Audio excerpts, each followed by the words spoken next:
Sample in statistics. Let's imagine you have a huge jar filled with colorful candies of all different flavors. You want to know what flavors might be the most popular, but there are too many candies to taste them all. Instead, you decide to take a small handful of candies, a sample, to get an idea of what the entire jar is like. Here's how it works. The candy jar. This is the population here. As this is the big group of candies you have. The handful of candies is the sample here. As you grab just a few candies from the jar. Why do this? Taste test. It's easier to eat a few candies than to eat the whole jar. Time and effort. It would take a long time to eat every single candy, so you save time by just tasting a few. Finding favorites. By tasting a small bunch, you can figure out which flavors might be most popular without trying them all.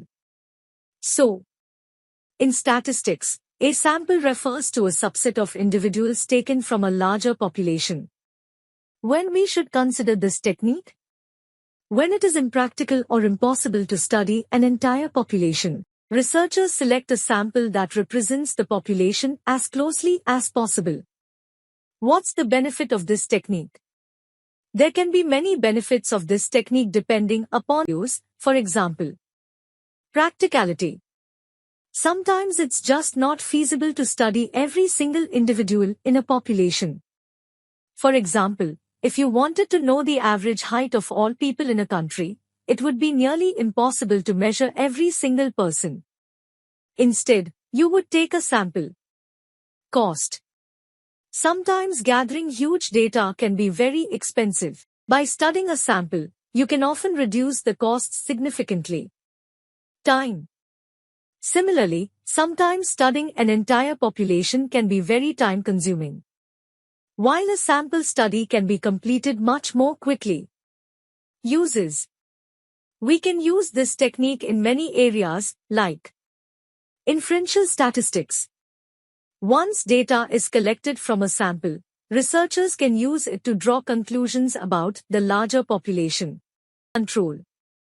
In manufacturing or product testing, samples are often used to ensure quality without having to test every single item. Public opinion polls. Pollsters often use samples to estimate the opinions of a whole country or region without interviewing every single person. Medical studies. When studying the effects of a treatment or drug, researchers often work with samples of patients rather than the entire population. I hope the concept of a sample in statistics, along with its purpose and when to use it, is now clear to you. If yes, then here's a quiz for you. Please write your answer in the comment section. All the best, keep